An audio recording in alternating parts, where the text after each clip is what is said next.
Selon Maître Dieudonné Bachira Chizé, l'un des avocats de ces membres du parti MST, ce dossier est en train de se dérouler d'une façon discriminatoire et en violation de la loi. Maître Dieudonné Bachira Chizé évoque si la période du dossier au niveau de la prison centrale de Mimba, ce qui est contraire aux lois régissant le déroulement des procès, dit-il. Il déplore également que la Cour d'appel de Bujumbura ne leur a pas donné l'accès à ce dossier pour voir les éléments de preuve que le ministère public utilise pour poursuivre leurs clients. Et c'est pour cette raison qu'ils viennent de demander à la Cour d'appel de Bujumbura de reporter l'audience publique prévue le 29 de ce mois, afin qu'il puisse accéder à ce dossier.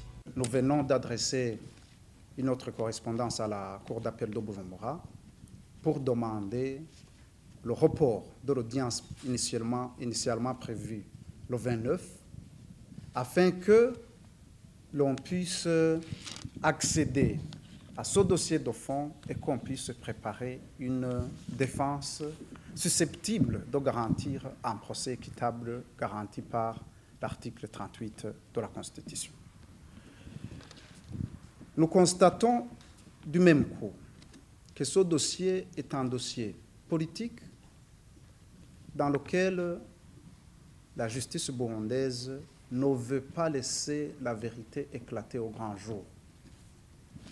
Lorsqu'on a essayé de demander à ce qu'on photocopie tout le dossier comme le prévoit l'article 175 du Code de procédure pénale, on a essayé d'extraire toutes les pièces à conviction sur lesquelles s'appuie le ministère public, afin de sélectionner, de nous laisser uniquement photocopier des pièces manifestement inutiles, ou bien nos conclusions, ou bien d'autres actes de la procédure que nous connaissons déjà.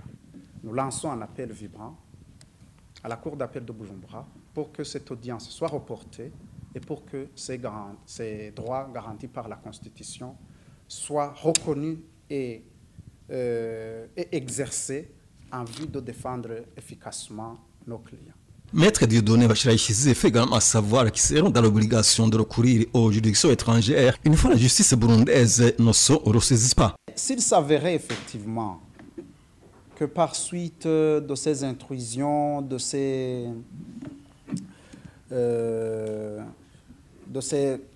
téléguidages, entre guillemets, finalement, la justice n'est pas rendue, les droits de la défense ne sont pas respectés, nous serons effectivement dans l'obligation de recourir à ces juridictions. Mais encore une fois, pour un pays comme le Burundi qui est en train de voir comment faire entrer dans des organisations régionales, internationales, nous ne croyons pas que des questions pareilles relatives aux violations des droits élémentaires des personnes détenues devraient arriver jusque-là. Je pense que la justice burundaise pourra bien se ressaisir et essayer de faire respecter la procédure.